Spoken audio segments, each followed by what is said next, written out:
there are some metrics that we came up with and have been using and have been really important in training with a power meter. Dr. Coggin and I, it was back in, I think around year 2000, 2001, I came to him and said, hey, you know, we need a score. We need a way, we have this power meter data, second by second, we know exactly what the body's doing, the amount of work that they're doing. We need to be able to score every workout. So he went away for 2 weeks, comes back and says, Eureka, I've got it.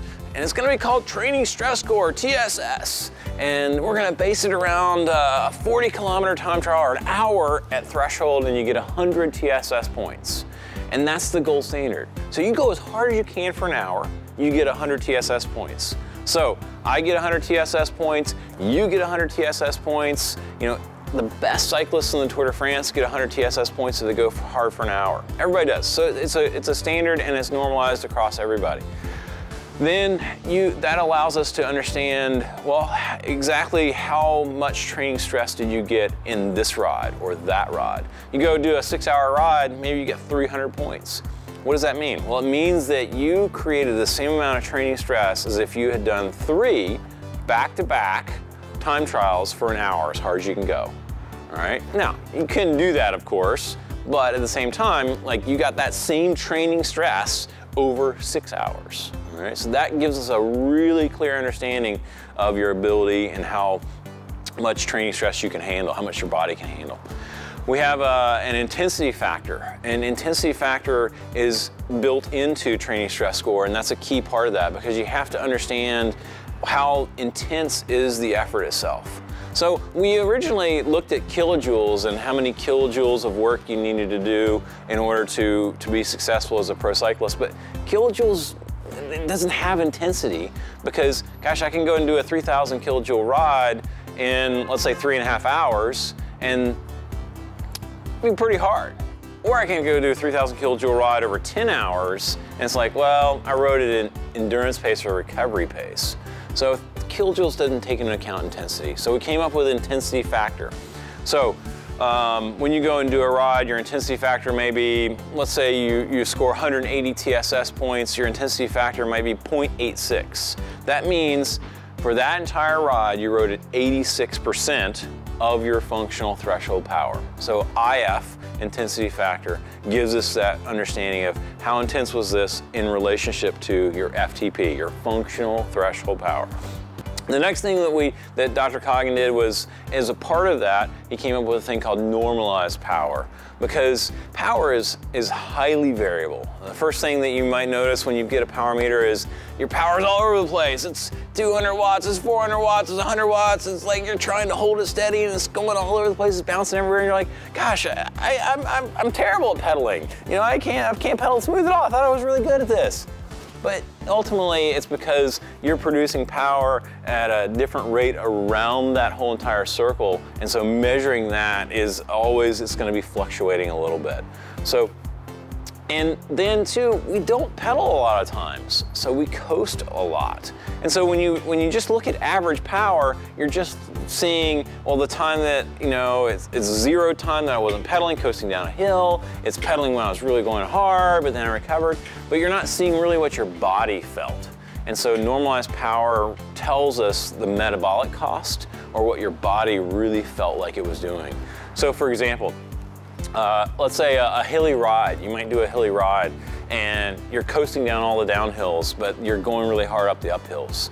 Then your average power may be only 200 watts, but your normalized power may be 280 watts because it takes into account how hard you went on the uphills, and then the fact that, oh, the downhills are really short and you went really hard again. So your body, it felt like your body was doing 280 watts. That's normalized power. Chronic training load is where we take your training over time. And so we look at the last 42 days of training, the last 6 weeks of training, because ultimately we have to understand what is fitness. Well, fitness is the result of training stress. So we understand what training stress is through Training Stress Score. And then, well, what is training stress? Training stress is really broken into 2 different things. One, chronic training load, which is our training that we've done over a long period of time. We look at the last 6 weeks ultimately because that really defines where you are right now. of course, you know, you've been riding for years, and so you've got a lot of chronic training load in your legs and stuff. So that defines a little bit of your fitness. But the last 6 weeks is really what your FTP is now. The other side of that coin is the acute training load. So we have a chronic training load and acute training load.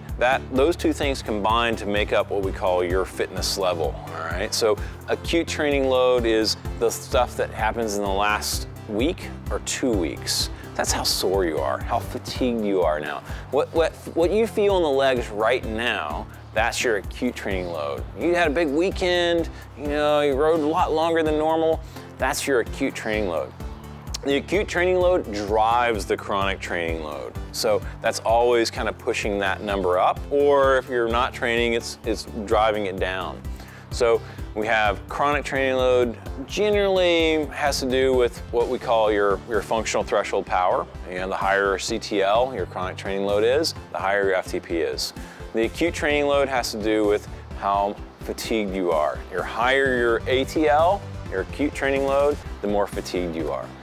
Then we have a thing that we call training stress balance, because ultimately, if you take this idea of peaking of form, we have to balance the fitness with the fatigue. And so if you're really fatigued, then you're not going to ride that great. Or if you're really really fresh on the other side, you've been sitting on the couch for 3 months, you're not going to ride that great. So we have to understand what we call training stress balance. And training stress balance tells us how fatigued we are. And when it's really negative, our TSB is negative, that means we're really fatigued. Probably not going to have a best performance on the day. And when it's really positive, we're too fresh, so maybe we've lost fitness.